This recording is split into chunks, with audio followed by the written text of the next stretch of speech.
और मैं अभिनंदन करूंगा प्रदेशवासियों का, विभिन्न संस्थाओं का, जिन्होंने 22 करोड़ से अधिक वृक्षारोपण के लक्ष्य को 2019 में पूरा किया।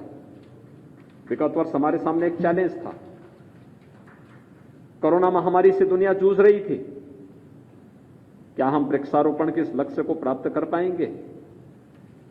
हम लोगों ने लक्ष्य निर्धारित किया और वन विभाग समेत उत्तर प्रदेश शासन के सभी विभाग, सभी संस्थाओं ने मिलकर के जन सामान्य के साथ सहयोग से हमने विगत वर्ष कोरोना महामारी के बावजूद एक दिन में 25 करोड़ से अधिक वृक्ष पूरे प्रदेश के अंदर लगाए। इस वर्ष हम लोगों ने 4 जुलाई को 25 करोड़ वृक्ष एक ही दिन लगाने का लक्ष्य निर्धारित किया है। लेकिन इस पूरे महोत्सव के दौरान हम वृक्षारोपण के लक्ष्य को 30 करोड़ तक पहुंचाएंगे, 1 से लेकर 7 जुलाई के बीच में। और उस लक्ष्य को प्राप्त करने के लिए न केवल वन विभाग बल्कि उत्तर प्रदेश शासन के जितने भी अन्य विभाग हैं, ग्राम्य विकास, पंचायती राज, लोक निर्माण विभाग, शिक्षा विभाग, वे सभी विभाग एक साथ मिलकर के इस लक्ष्य को प्राप्त करने के लिए अहर्निश प्रयास कर रहे हैं। कुछ नए अनुभव लिए जा रहे हैं। 100 वर्ष से ज्यादा उम्र के जितने भी वृक्ष उत्तर प्रदेश के अंदर मौजूद हैं, उन्हें हेरिटेज वृक्ष के रूप में संरक्षित करने के एक अभियान भी चल रहा है। गंगा के तटवर्ती क्षेत्रों में गंगा उद्यान लगाने की कार्रवाई चल रही है। एक्सप्रेस हाईवे को इस बार हम लोग वृक्षारोपण के अभियान के साथ जोड़ने जा रहे हैं। राम वनगमन मार्ग को या राम जानकी मार्ग को भी वृक्षारोपण से आच्छादित करने की कार्रवाई चल रही है। एक निरंतर अभियान, और केवल ये वृक्ष लगाना ही नहीं बल्कि लगाने के बाद कितना सुरक्षित है, इसके लिए थर्ड पार्टी ऑडिट करवाने की व्यवस्था भी है। हम लोगों ने वन विभाग से कहा कि हमारा प्रयास होना चाहिए कि हम जितने भी वृक्ष लगाएं उसमें 75 से 80% वृक्षों को हम लोग, पौधों को हम लोग जियो टैगिंग के साथ जोड़ें। पता लगे, एक साथ हम अपने टैबलेट में या अपने स्मार्टफोन में देख सकें कि हमने जो वृक्ष लगाया वो सुरक्षित है या नहीं है, क्या स्थिति है। सुरक्षा का भी पुख्ता इंतजाम करना। और मुझे प्रसन्नता है कि सीएमएस ने यहां पर आज इस वन महोत्सव के कार्यक्रम का शुभारंभ किया और पीपल का पवित्र पौधा, हम सब जानते हैं पीपल भारतीय परंपरा में पहले भी बहुत पवित्र माना जाता रहा है। भगवान विष्णु का प्रतिनिधित्व करता हुआ दिखाई देता है। महात्मा बुद्ध को इसी वृक्ष के नीचे ज्ञान प्राप्त हुआ था। ये बोधि वृक्ष भी इसलिए कहलाया, ज्ञान प्राप्ति का जो माध्यम बने। अनेक प्रयास हुए हैं। आदरणीय प्रधानमंत्री जी की प्रेरणा से उत्तर प्रदेश ने जो लक्ष्य प्राप्त किए, हम लोगों ने फॉरेस्ट रिसर्च इंस्टीट्यूट और अन्य तमाम संस्थाओं से जब प्रदेश के अंदर विगत 4 वर्षों के दौरान वृक्षारोपण के इस कार्यक्रम को कैसे हम लोगों ने आगे बढ़ाया और इसके परिणाम क्या हैं, कितने जीवित हैं, मुझे प्रसन्नता है कि 75 से लेकर 90% तक वृक्षारोपण के कार्यक्रम के उपरांत लगाए गए वृक्ष और पौधे पूरी तरह सुरक्षित हैं। और बहुत अच्छे वाटिकाएं और बहुत सारी जगह बहुत अच्छे पेड़ आज हमको वहां पर उगे हुए दिखाई देते हैं, आगे बढ़ते हुए दिखाई देते हैं। वन का आच्छादन इससे बढ़ा है। उस लक्ष्य को निरंतर प्राप्त करने की दिशा में हम लोगों के द्वारा प्रयास किए जा रहे हैं। और आज ये वन महोत्सव का कार्यक्रम यहां पर पीपल के पवित्र पौधे को रोपण करने के बाद यहां पर आज शुरू हुआ है।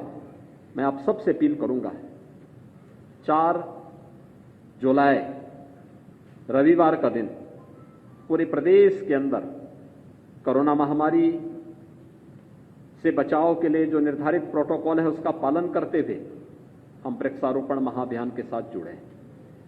एक एक पौधा हम लगवाएं। हम लोगों ने हर एक गांव में भी लक्ष्य निर्धारित किया है। हर गांव में एक लक्ष्य, और वह लक्ष्य है कि कोरोना महामारी के कारण जिन लोगों ने अपनों को खोया है, उनकी स्मृति में भी एक पौधा हम उस गांव में लगवाने का कार्य करेंगे। स्मृति वन के रूप में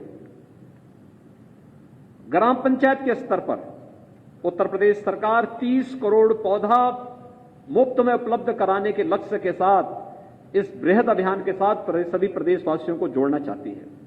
और मैं धन्यवाद दूंगा कि सीएमएस ने और डॉक्टर जगदीश गांधी जी ने इस कार्यक्रम के लिए पहले दिन का समय यहां पर सीएमएस के लिए उपलब्ध करवाया। सीएमएस में आज मुझे आने का अवसर प्राप्त हुआ।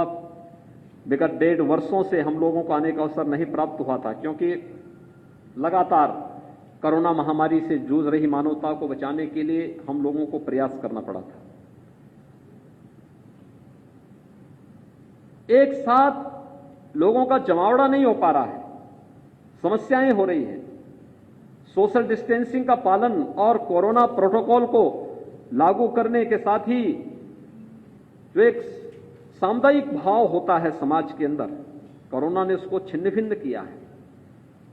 लेकिन गांधी जी ने यहां पर साहस दिखाया। वे आए, वे परसों आए थे मेरे पास, और मुझे बहुत अच्छा लगा कि आज भी वह अपने सामाजिक प्रतिबद्धताओं के लिए जिस तत्परता के साथ कार्य करते हैं, मैंने उनको बताया। मैंने कहा, रिपब्लिक डे के परेड के दौरान जब सीएमएस की झांकी निकली, एक विद्यालय गया, दूसरा गया, तीसरा गया, चौथा गया, तो मैंने अपने उप मुख्यमंत्री डॉक्टर दिनेश शर्मा जी से पूछा।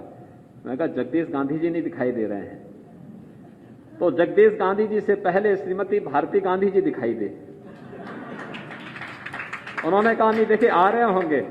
लेकिन जैसे हम लोगों ने भारती गांधी जी को देखा तो मैं मान लिया कि अब दोनों लोग पीछे से उछल कूद करके आ रहे होंगे, और आप देख रहे होंगे श्रीमती गांधी की उम्र 87 साल है, लेकिन किसी भी युवा से कम नहीं दौड़ती है अभी भी। स्फूर्ति देखिए, यही तो योग है, यही अध्यात्म है।